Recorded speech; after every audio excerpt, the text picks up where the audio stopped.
પરિવર્તનની મહાન ક્ષણો પંડિત શ્રી રામ શર્મા આચાર્ય દ્વારા લખેલ પુસ્તક ઓડિયો નંબર 4 મૂંઝવણભરી સ્થિતિ અને સમાધાન. જો કે સુવિધાઓ સુંદર લાગે છે અને સમયે સમયે તેની જરૂર પણ છે, પરંતુ એ તથ્યને ભૂલી શકાય તેમ નથી કે પરસ્પર શ્રદ્ધા, સદ્ભાવના, સહકારિતા, નીતિનિષ્ઠા સ્વીકાર્યા વગર એકબીજામાં સદ્ભાવ અને સ્નેહ સંવેદના પેદા નહીં થઈ શકે, અને એ સિવાય એવું આચરણ પેદા થવાની કોઈ શક્યતા જ નથી કે જેમાં મનુષ્ય પોતાનું નહીં પણ બીજાનું હિત વિચારે છે.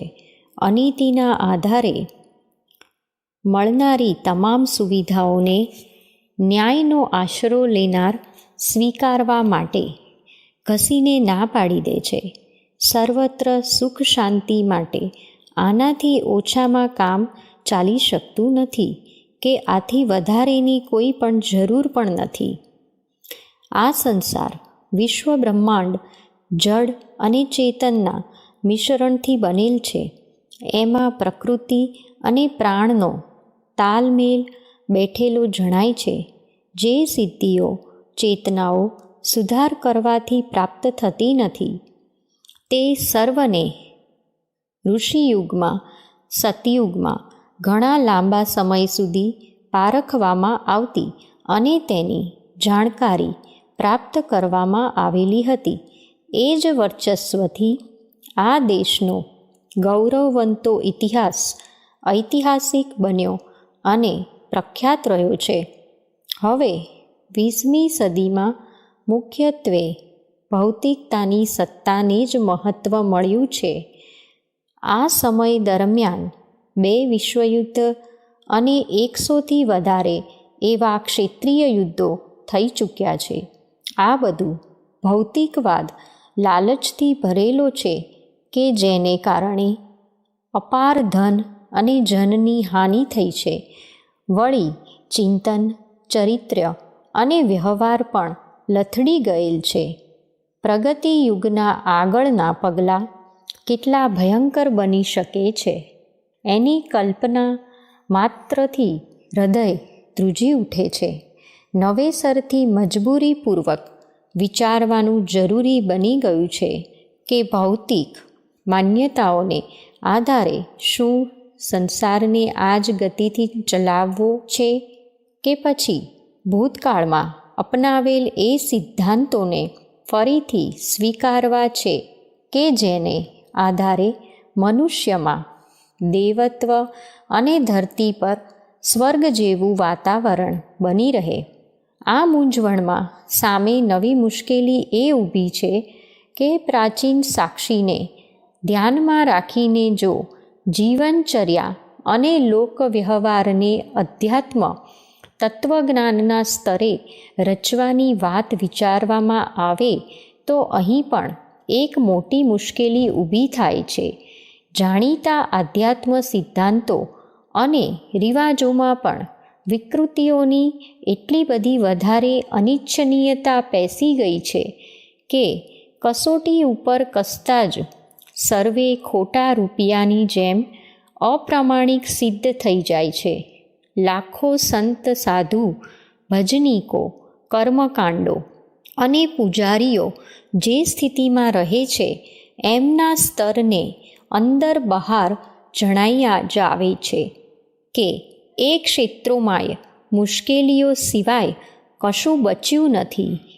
એક સમયે અલ્પસંખ્યાવાળા સંતો માત્ર ભારતને જ નહીં પરંતુ સમસ્ત વિશ્વને દરેક દૃષ્ટિએ પ્રગતિશીલ અને સુસંસ્કારી બનાવી રાખવામાં સમર્થ્ય બન્યા હતા, પરંતુ હવે તો એમની એ સંખ્યા હજારો લાખો ગણી વધારે થઈ ગઈ છે.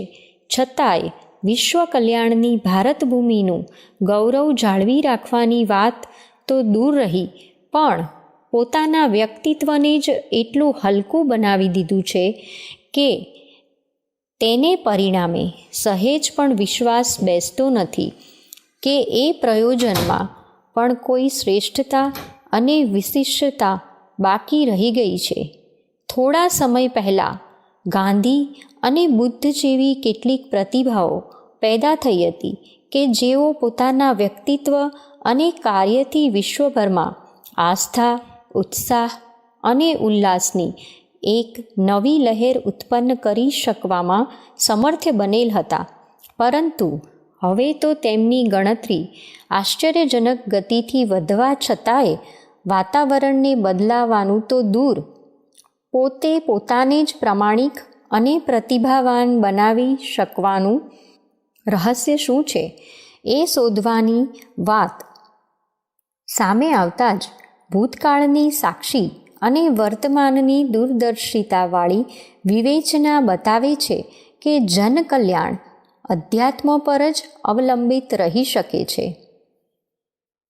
ખોટ એટલી છે કે આધ્યાત્મિક તત્વજ્ઞાન અને પ્રયોગ પરીક્ષણમાં ક્યાંક એવું અયોગ્ય પ્રવેશી ગયું છે કે જેને કારણે જાણે સૂર્યોદય હોવા છતાંય પૂર્વગ્રહણને કારણે દિવસે જ અંધારું છવાઈ જાય છે.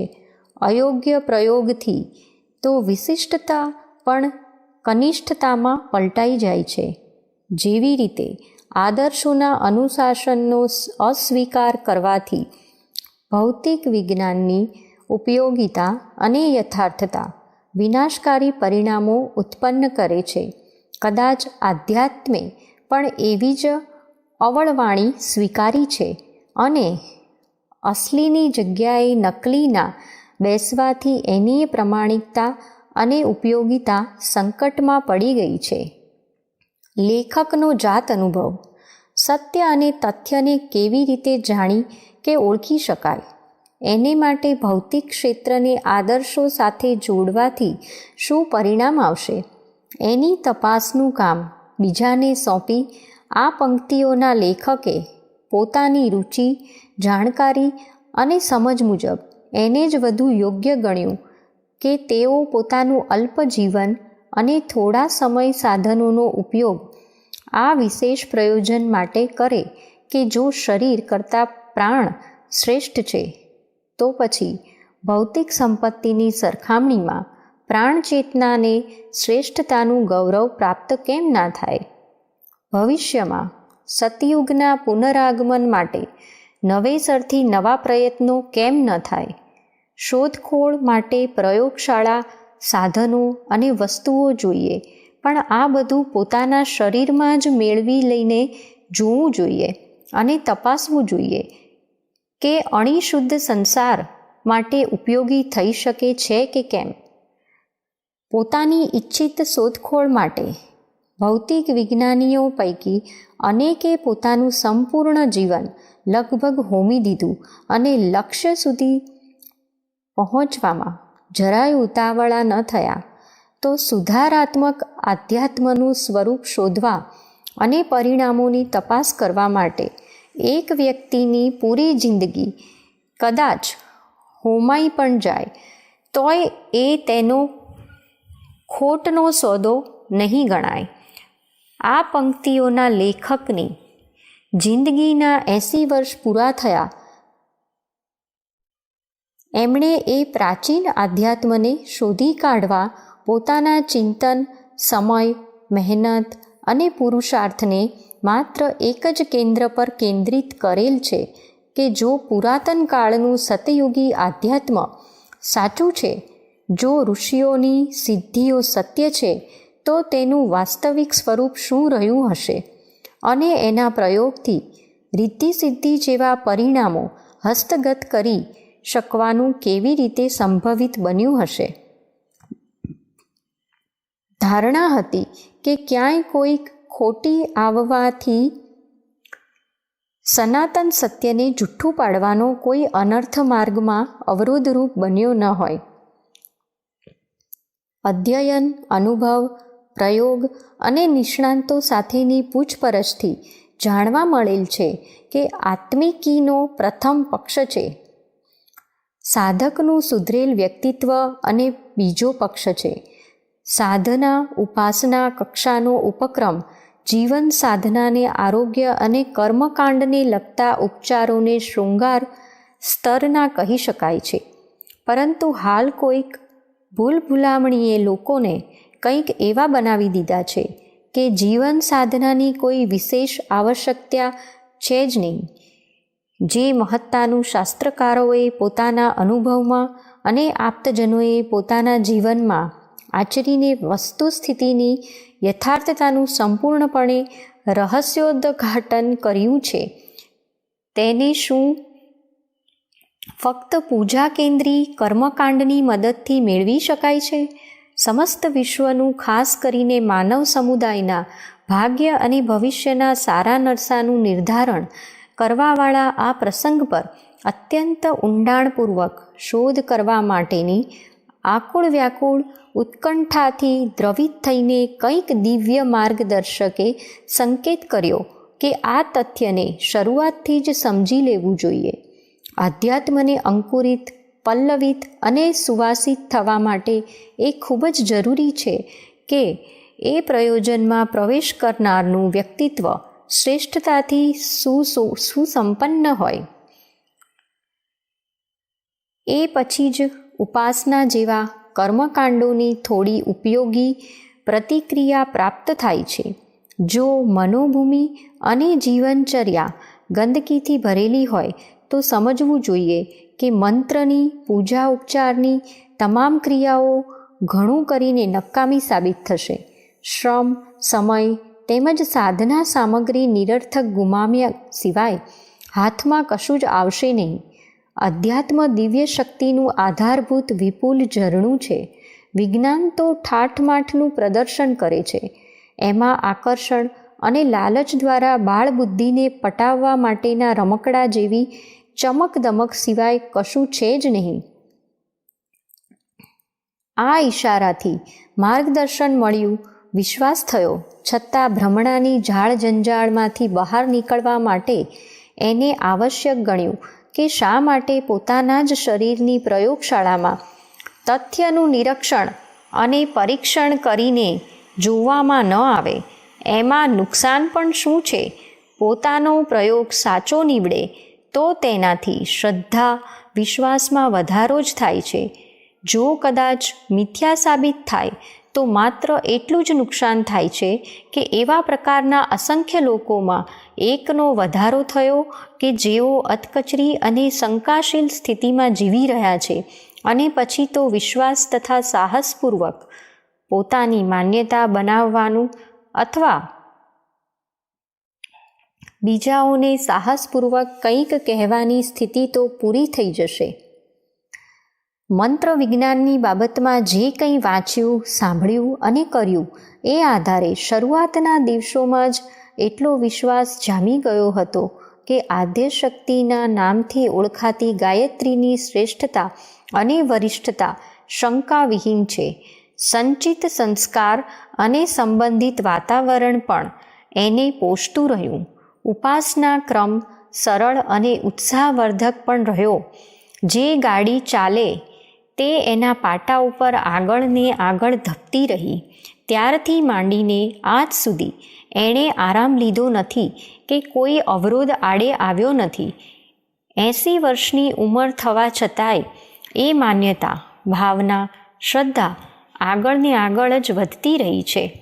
માનવીય ગૌરવને અનુરૂપ જીવન કેવી રીતે જીવી શકાય છે, તેની સાથે જોડાયેલ મર્યાદાઓનો સંપૂર્ણ નિર્વાહ કેવી રીતે થઈ શકે છે અને ત્યજવાલાયક બાબતોથી કેવી રીતે બચી શકાય છે, આ સમજ અંતરના ઊંડાણમાંથી હંમેશા ઉઠતી રહી અને તેનું પાલન સ્વભાવનું અંગ બની જવાને કારણે વગર મુશ્કેલીએ થતું રહ્યું. ગુણ, કર્મ, સ્વભાવ, ચિંતન, ચરિત્ર અને વ્યવહારમાં જે તથ્યો ઊંડા ઉતરીને પાકા બની જાય છે તે નાના મોટા આઘાતોથી ડગતા નથી. જોવામાં આવ્યું છે કે ગાઢ સંકલ્પ સાથે જોડાયેલી વ્રતશીલતા અનાયાસે જ નભતી રહી છે અને સાચે જ કોઈ ડાઘડૂઘ વગર નભી પણ ગઈ છે. ઈશ્વર પ્રત્યે સુનિશ્ચિત આત્મીયતાની અનુભૂતિ, ઉપાસના, જીવનમાં શાલીનતાનો સમાવેશ અર્થાત સાધના તેમજ કરુણા અને ઉદારતાથી ભરપૂર અંતરમાં હર હંમેશ ઝરણાની જેમ ઉત્પન્ન થતી રહેતી આરાધના, આ એ જ ત્રિવેણી છે જે મનુષ્યને સાચા અર્થમાં મનુષ્ય બનાવી દે છે. આ સંગમ સુધી પહોંચવાથી દુઃખ, દર્દ, દોષ, દુર્ગુણો વગેરે અંતરમાં પ્રવેશ કરવા શક્તિમાન રહેતા નથી. ત્રિપદા કહેવાતી ગાયત્રી પ્રજ્ઞા, મેઘા અને શ્રદ્ધા બનીને એ સ્તર સુધી આત્મસાત બની ગઈ છે. જાણે સાચે જ લાગવા માંડ્યું કે એવું મનુષ્ય જીવન મળેલ છે કે જેને દેવતાઓને દુર્લભ અને દેવત્વના અવતરણ જેવા શબ્દો વડે ઓળખવામાં આવે છે. સાધારણ સ્તરના નરવાનર ધાણીના બળદની જેમ પીસાતા રહીને જિંદગીના દિવસો પસાર કરી દે છે. પરંતુ જ્યારે અંદરથી ઉત્કૃષ્ટતાનો ઉલ્લાસ ઉભરાય છે તો અંતરમાં બીજ રૂપે રહેલ દેવી ક્ષમતાઓ જાગૃત અને સક્રિય બનીને પોતાની મહત્તાનો પરિચય આપવા માંડે છે, જેને આધ્યાત્મનો એવો ચમત્કાર કહી શકાય કે જે ભૌતિક શક્તિઓની સરખામણીમાં વધુ સમર્થ છે. ઉપાસનાના પ્રકરણમાં શ્રદ્ધા અને વિશ્વાસની શક્તિ જ મુખ્ય છે. એ એવા સ્તરની બંદૂક છે કે જેમાં કોઈ પણ ફેક્ટરીમાં બનેલી કારતૂસ ચલાવી શકાય છે. આ દ્રષ્ટિથી માત્ર ગાયત્રી મંત્ર જ નહીં, સાધકની આસ્થાને અનુરૂપ અન્ય મંત્રો અને ઉપાસના વિધિ પણ પોતાની શક્તિનો એવો જ પરિચય આપી શકે છે. શ્રદ્ધા અને વિશ્વાસના અભાવમાં ઉપેક્ષાપૂર્વક અસ્તવ્યસ્ત મનથી કોઈ પણ ઉપાસના પ્રક્રિયા અપનાવવામાં આવે તો અસફળતા જ હાથમાં આવશે. પરીક્ષણ માટે પ્રયોગશાળાની તથા એને માટે આવશ્યક યંત્રો અને સાધનની જરૂર પડે છે.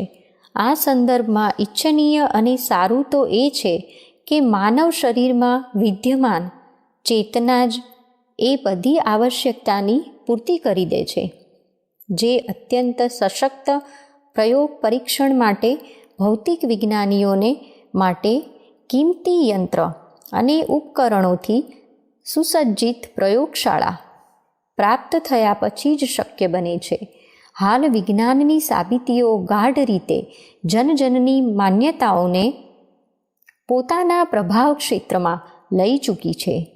આજની માન્યતાઓ અને ગતિવિધિઓ એનાથી વિભૂષિત છે અને એ મુજબ જ પ્રતિક્રિયાઓ ઉત્પન્ન કરી રહી છે.